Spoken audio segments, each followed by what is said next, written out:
उत्तर भी देते हैं, क्यों का भी जवाब देते हैं कि यहाँ इस संपूर्ण संसार में जो कुछ भी आपको दिख रहा है, ठीक है, और जो भी कर्म आप इस संपूर्ण संसार में कर रहे हैं, वो सारे कर्म ज्ञान में ही आकर समाप्त हो जाते हैं, ज्ञान में ही भस्म हो जाते हैं।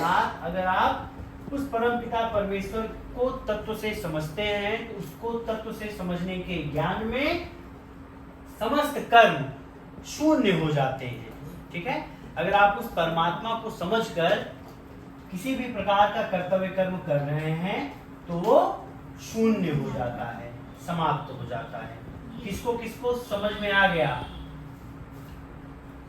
तुमको नहीं आया? अदिति समझाएंगी। अदिति आपको आया बेटा समझ में? नहीं आया?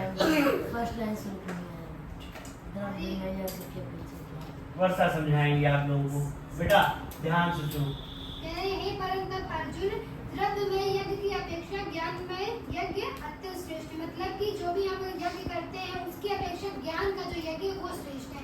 हम आप धन से अगर किसी भी प्रकार से लोगों की मदद कर रहे हैं, उससे कहीं बेहतर है कि हम ज्ञान को फैलाएं, ज्ञान को वितरित करें, कि ज्ञान के माध्यम से लोगों के कल्याण का रास्ता प्रशस्त करें। ठीक है, लोगों का रास्ता बनाएं। ठीक है, चलो फिर से समझाइए इसका।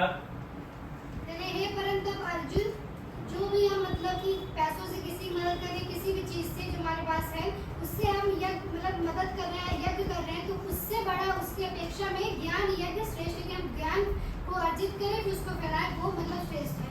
और तथा यवान मात्र संपूर्ण कर्म ज्ञान में समाप्त हो जाते हैं। मतलब कि जो भी हमको संसार में दिख रहा है, जो चीज है, ये सब ये ज्ञान में आके यज्ञ में समाप्त होता है। अर्थात आप जो भी कर्म करते हैं उनका अंत ज्ञान में ही आकर होता है। और अगर आप ज्ञान से, ठीक है, अगर आप उस परमात्मा को तत्व से जान रहे हैं, समझ रहे हैं, उसके अनुसार बरत रहे हैं,